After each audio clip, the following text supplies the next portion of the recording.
Donc sans plus tarder, je vais vous présenter la vidéo. N'oubliez pas de lâcher votre gros pouce bleu, un petit commentaire, un petit abonnement, ça fait toujours zizir. Aziz, lance l'intro s'il te plaît.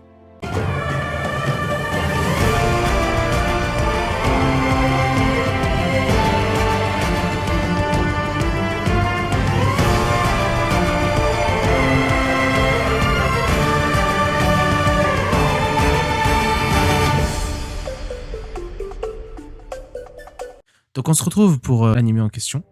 Donc le nom c'est My Hero Academia. Bon, je pense que vous connaissez tous cet animé, hein, c'est obligé.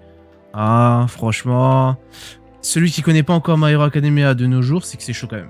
À part si vraiment il aime pas ce genre d'animé. Mais sinon, moi je comprends pas. Celui qui connaît pas My Hero Academia, c'est limite impossible.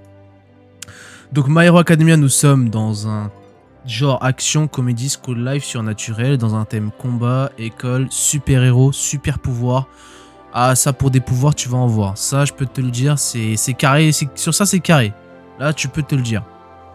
Donc, en fait, nous on se retrouve dans un monde où 80% de la population, tu vois, ils possèdent des super pouvoirs. Voilà. Il y a 80%, voilà. Seulement 80%. Ouais, t'en as 20% qui en a pas. Et en fait, ce super pouvoir, il est appelé alter. Les alters, c'est les pouvoirs, tout simplement. Et les super vilains aussi, hein. Bah ouais, hein, qui dit héros dit super vilain, logique.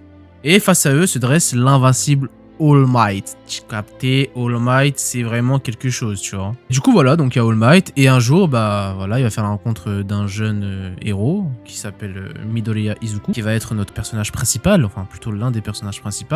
Et Midoriya Izuku, il a qu'un rêve, bah, c'est devenir un héros aussi grand qu'All Might. Voilà, donc voilà l'histoire. Je vais vous faire le topo parce que je vous dis plus, ça va un peu spoiler pour ceux qui n'ont pas regardé. Et c'est un anime pour moi qui est devenu un anime de référence. Ah ouais, vraiment. Là, on en est à la 5e saison. Donc la 5e saison est sortie il y a pas plus tard que 2-3 jours. Il y a 2 jours, plutôt il y a 2 jours. Il y a 2-3 jours, la 5e saison elle vient de sortir. Et franchement, si vous n'avez pas regardé cet animé, je vous le conseille, mais il y a 150 000%. Genre, c'est juste un anime de référence. Il n'y en a pas 10 000 comme ça. C'est franchement, les graphismes sont au top, les actions sont magnifiques, même l'histoire en elle-même, elle est belle. Donc franchement, ouais, je vous invite à foncer et aller le voir direct. Prochain animé, c'est Magi The Labyrinth of Magic. Alors là, j'en suis sûr que tu connais cet animé, c'est obligé. Enfin, en tout cas, la plupart d'entre vous, j'en suis sûr que vous le connaissez. C'est un anime de référence dans un genre action, aventure, comédie, drame, fantasy. Dans un thème guerre, magie et monstres. Donc Magi, rentrons dans le personnage de Aladdin, qui est un petit garçon, tu vois, qui paraît bien inoffensif dans le désert. Ouais, t'as capté. Lui, il est claqué au sol, tu vois. Et les brigands auxquels il demande de l'eau, bah, ils espèrent le revendre sur un marché aux esclaves. Voilà, ils veulent revendre Aladdin, tout simplement. Et Aladdin, bah, tu vois, ils s'en tapent, ils s'en débarrassent. Voilà, ils se débarrassent des brigands. Et puis, il a un allié de taille, c'est Hugo, qui est un djinn. Voilà, tout simplement. Hugo, alors Aladdin, personnage principal, mais Hugo aussi, c'est un personnage principal. Donc, du coup, là, on a plutôt 2 personnages principaux. Donc Hugo et Aladdin. Et Hugo, c'est un djinn hyper puissant, tu vois, qui vit dans une flûte. Et Aladdin ne se sépare jamais de cette flûte, voilà. Parce que tu prends cette flûte, je pense qu'il te met une gifle, voilà. Tu vois, il te regarde direct, boum. Pâche, tu bouges plus, ça et c'est fini. Et voilà, donc Magi, c'est... Bon, malheureusement, il n'y a plus de suite. Malheureusement, hein, je suis bien déçu parce que Magi, pour moi, ça fait très longtemps. Il est sorti en 2011 quand même, Magi. Hein. Il y a eu, je pense, 2 saisons, ouais, si je me rappelle bien. 2 ou 3 saisons. Il y a eu 37 tomes seulement.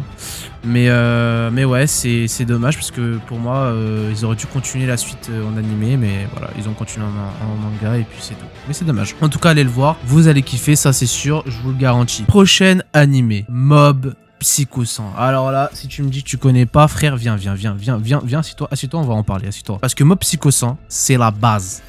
Nous sommes dans un genre action, comédie, romance, school life, surnaturel, dans un thème combat, école et super pouvoir. Donc là, notre gaillard, notre mec, notre Mike, si tu veux, c'est Kageyama Shigeo, tu vois, qui est un élève de 4ème, donc t'as capté, il est encore au collège, il a même pas encore passé son brevet. Mais il possède des pouvoirs psychiques incroyables, incroyables. Il peut plier, soulever n'importe quel objet avec son esprit, t'imagines ou pas dans ta tête?